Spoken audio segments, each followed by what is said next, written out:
Президентибиз январда указ чыгарган. Ошондо так кесе жазган, жана сен айткан. Бизнесмендерге иш козгоон токтотулсун деп. Мына азыр иш козголбой калды. Прокурорлор азыр уруксат бербей калды. Иш козгош үчүн прокурордон уруксат сураш керек. Азыр уруксатты бере элек. Менин маалыматым боюнча бир да бизнесмен иш козготпой атат азыр. Салыкчылар текшериш үчүн предписание алып барат.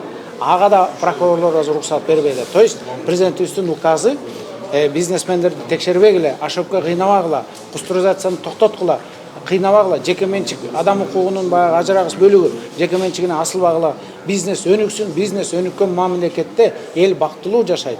Бизде ошо көп адамдарыбыз өзгөчө баягы маалыматы жок адамдарыбыз бар да, ар кандай себептер менен. Алар абдан көп.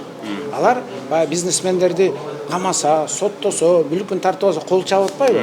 Бирок алар орусча айтканда өзлөрү отурган бакты өзлөрү кыркып атат. Анткени ал бүгүн кол чабып аткан менен эртең алар жакырчылыкка кирет. Эртең ал мамлекетте салык түшүп кетет. Эртең ал мамлекеттен бизнесмендер качып кетет. Эртең ал мамлекет бизнес кылууга ыңгайсыз шарт болуп биз мына байды соктуң, байды талкаладың, мүлкүн тартып алдың деп. Ал бүгүн балким бир күн аш болор. Ошону мүлкүн алып жеп коюш. Бирок келечекте бизнес өнүкпөгөн мамлекет түптөн түз жакырчылыкка барып такалабыз. Ошондуктан өсөбүз, өнүгөбүз десек, бизнес өнүгүш керек. Балдарыбыз бизнес кылыш керек. Адамдар соода сатык менен оокат кылып, элди багып, жумушчу орун түзүп, салык төлөп, салык аркылуу мамлекеттик инфраструктуралар бутуна туруп, мындай формула өзү ушундай. Тийишпегиле, мүлкүн тартып албагыла, жөн адилетсиз кустурбагыла деп турса, ошондо либералдуу экономика, рынок экономикасы өнүгүп, мамлекет байыйт. Ошондуктан ал бизнестерди коргош керек, бизнеске тийбеш керек.